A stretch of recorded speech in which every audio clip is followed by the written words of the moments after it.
Take a look now at the progress being made to change the Constitution regarding the clause about land expropriation. Nearly 3 years since the process to change that clause began, it seems the two parties involved are not in agreement. The ANC needs the EFF support to acquire the two-thirds majority in Parliament that is needed to make a constitutional change.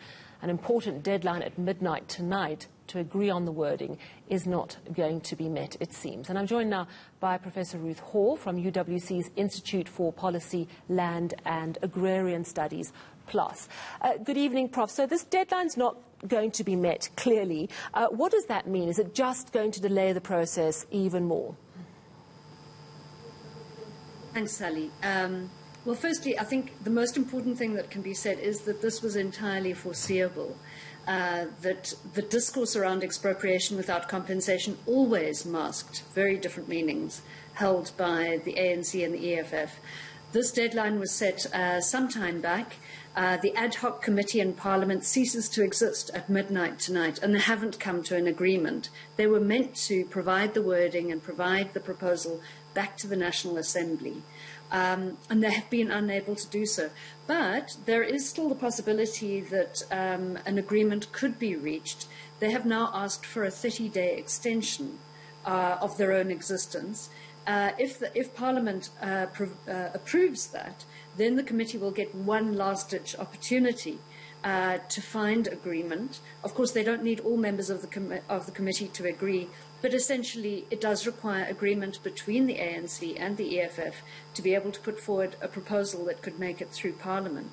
I understand that one of the major sticking points is the role of the courts in determining land expropriation. Now, I may be getting confused here. They might be totally separate things.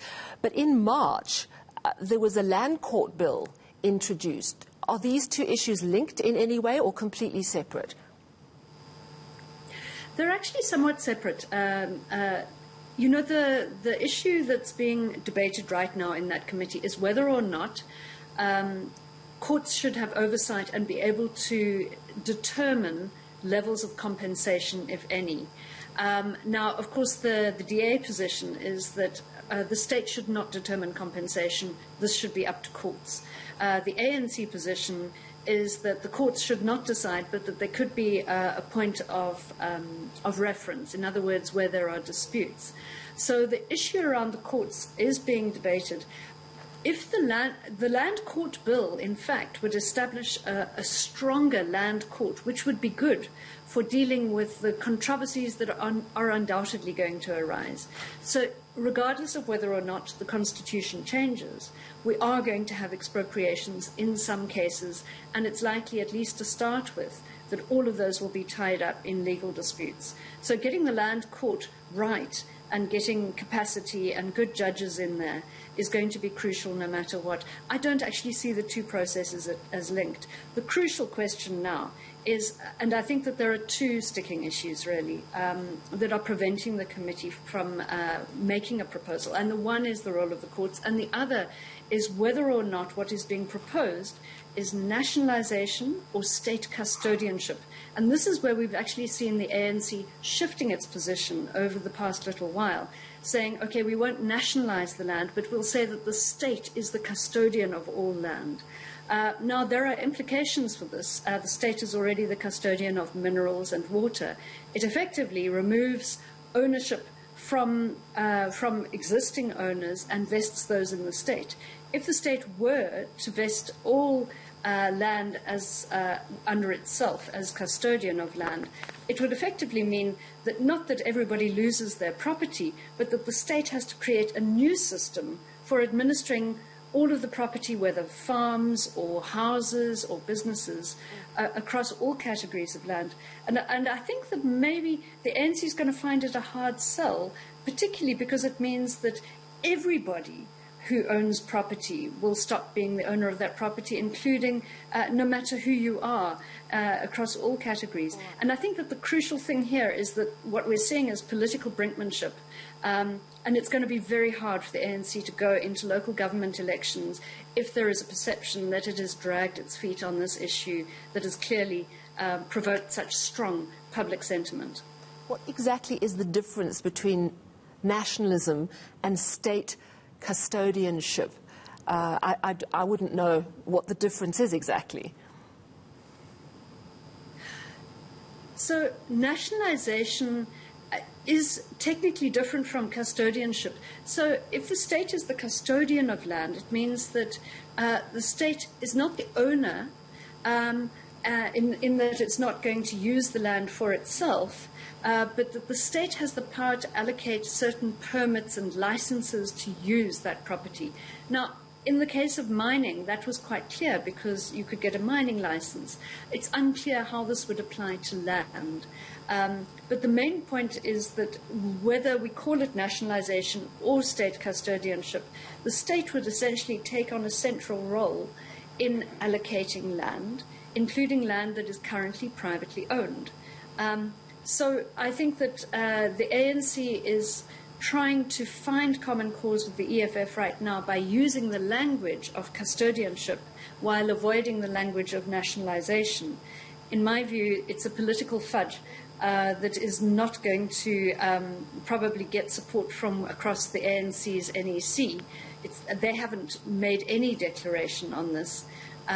So the difference is essentially that nationalisation makes land owned by the state, whereas custodianship removes the rights of owners to transact without state authorization. So the state would have to have a system for allocating and managing use rights of land, and essentially a great centralization of property management, I have to say, in a context where it's unclear that the state has the capacity to manage even the existing land rights systems in our country. And of course, as soon as this issue comes up, there's the other side where, oh my word, investors are going to be terrified, everyone's going to run away from South Africa. So it just becomes another political hot potato. Realistically, where do you think this could end up?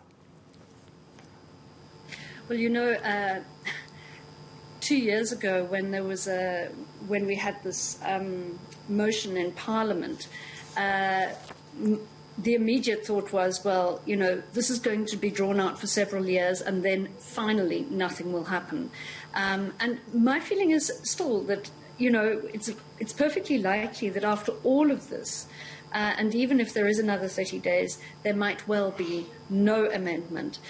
I think that what we've seen over the past few years is that actually the belief that investors are going to flee the country has been massively exaggerated.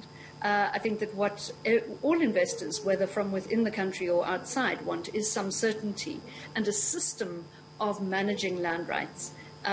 I think that some of the unexpected kickback has actually come from black South Africans who really don't want the state to be custodian, who really don't want nationalisation. And some of the real politics is happening where claimants, restitution claimants, have got their land back and are now saying, well, there's no ways that we want the state now to become the owners of the land we fought for. Or people in communal areas who say, well, the state keeps on removing our rights to make way for mining deals.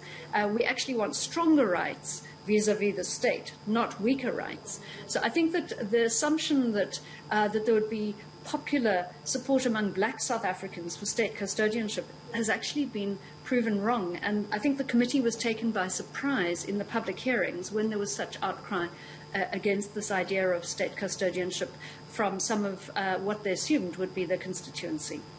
All right, so some way to go. Thank you so much. That was Professor Ruth Hall from UWC's Institute for Policy, Land and Agrarian Studies, plus explaining that the midnight deadline to reach agreement on the wording on changing the constitution around land expropriation without compensation has been missed, and it seems they're extending it, hoping to extend by another 30 days.